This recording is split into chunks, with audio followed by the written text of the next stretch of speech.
सुरुवातीची बातमी अतिशय मोठी आहे। तनिषा भिसे मृत्यू प्रकरणी महाराष्ट्र मेडिकल काउन्सिल समोर आज एक सुनावणी पार पडली आहे आणि यावेळेस डॉक्टर सुश्रुत घैसास यांना आज चौकशीसाठी बोलावण्यात आलं होतं। मात्र सुनावणीला घैसास गैरहजर होते।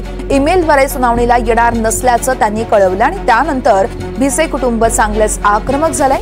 डॉक्टर घैसास यांच्यावर कारवाई करत अटक करावी अशी मागणी भिसे कुटुंबियांकडून करण्यात आली आहे। आम्ही आमचा अंतर्गत अहवाल सादर केलाय, त्यावरती कारवाई व्हावी अशी मागणी कुटुंबियांकडून केली जाते।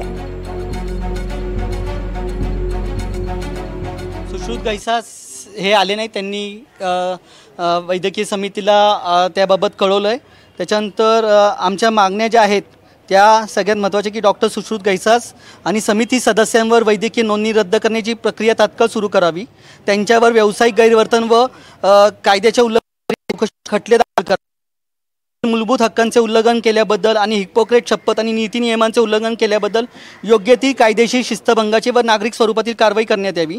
हॉस्पिटल ट्रस्ट आणि ट्रस्टचे जे काही संबंधित जे काय आहेत म्हणजे प्रशासन जे आहे त्यांच्यावर कारवाई करून त्यांच्यावर कारभारावर नियंत्रण आणावे, जेणेकरून भविष्यात कोणत्याही कुटुंबाला असे अमानवी त्रास सहन करावे लागू नयेत।